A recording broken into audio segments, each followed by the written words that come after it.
Narito na nga ang ating advance highlight ng mga kaganapan ngayong hapon sa Akusada. Agad ngang ginawa ang utos ni Ronnie dito kay Carol.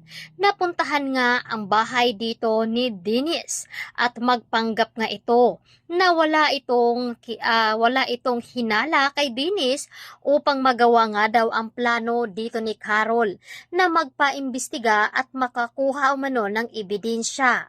Kaya naman sa pag-uwi nga dito ni Carol sa bahay nila ay sakto naman na nasa likuran niya itong si Dennis.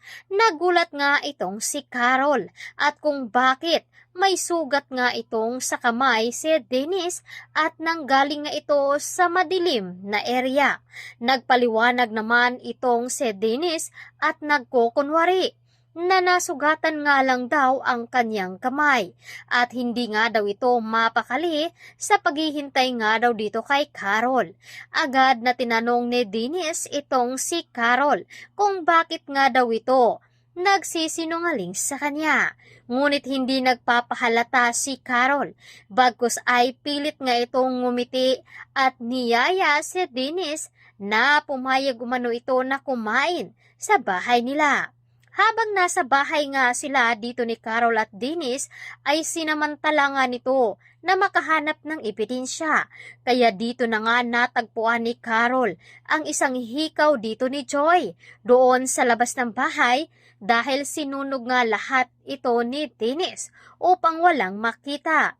Ngunit napulot nga ito ni Carol at nakita niya. Kaya nakumpirma dito na posibleng may kinalaman umano itong si Dennis sa nangyari dito kay Joy. Kaya naman, dito na kinakabahan si Carol. Agad naman, habang kumakain ang dalawa, ay dito na nga isinasagawa ni Dennis ang kanyang plano. Walang kamalay-malay itong si Carol na mayroon ngang inilagay si Dennis sa kanyang inumin at pagkain. Mabibisto na nga ba?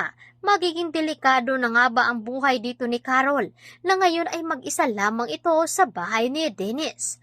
Samantalang, gulat na gulat si Amber dahil nagising na nga itong si Wilfred at dali-dali itong pinuntahan ng kanyang anak at pumunta nga ito sa bahay nila. Agad na niyakap ng mahigpit ni Amber itong si Wilfred at dito na nga isisiwalat ni Wilfred ang katotohanan at kung bakit bigla itong nawala. At dahil dyan ay pumunta din itong si Wilfred sa bahay dito ni Carol. Ngunit sa pagpunta dito ni Wilfred, ang tanging nakausap lamang nito ay si Tristan at Amber at ang kasama ni Carol na si Manang, ngunit hindi pa nga sila nagkita ni Leah. Labis ang pagkabahala at pag-aalala ni Wilfred dahil magkasama nga kasalukuyan itong si Carol at Dennis, lalo pat mag-isa lamang ito.